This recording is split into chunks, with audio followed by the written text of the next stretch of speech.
ഇന്ന് വൈകിട്ട് എന്ത് കറി വയ്ക്കുമെന്ന് ചോദിച്ചതേ ഓർമ്മയുള്ളൂ. അമ്മ ദേ 10, 12 ഉണക്കമീൻ എടുത്ത് വെള്ളത്തിലിട്ടെ. പിന്നെ ദാ ചെറുതായിട്ടരിഞ്ഞ ചക്കക്കുരു കുക്കറിലിട്ട് വേവിച്ചെടുക്കാം. തേങ്ങയും മഞ്ഞളും കറിവേപ്പിലയും കൂടെ നല്ല പേസ്റ്റ് പോലെ അരച്ച് മാറ്റി വെക്കണം.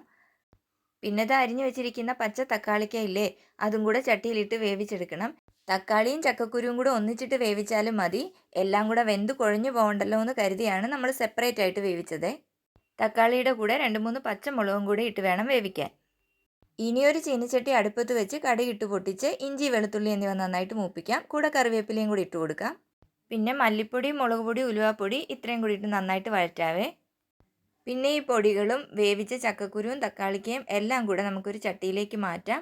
പുളി കൂടുതൽ വേണമെങ്കിൽ ഒരു കഷ്ണം കുടംപുളിയും കൂടി ഇട്ട് കൊടുക്കാം. പിന്നെ ഇതാ കഴുകി മാറ്റി വെച്ചിരിക്കുന്ന ഉണക്കമീനും ആവശ്യത്തിന് ഉപ്പും കൂടെ ചേർത്ത് അടച്ചു വെച്ച് ഒരു 5 മിനിറ്റ് വേവിക്കാം.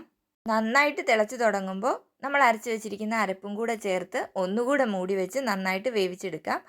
ഈ സമയത്ത് ഉപ്പ് ആവശ്യമുണ്ടെങ്കിൽ ഇട്ട് കൊടുക്കണേ. പിന്നെ ഒരു 3-4 മിനിറ്റ് ഇതാ കറി റെഡിയാവും. പിന്നെ ചോറിൻ്റെ കൂടെയോ കപ്പയുടെ കൂടെയോ ചക്കയുടെ കൂടെയോ എന്തിൻ്റെ കൂടെ വേണമെങ്കിലും ഈ ഒരൊറ്റ കറി മതി, അടിപൊളിയാണ്.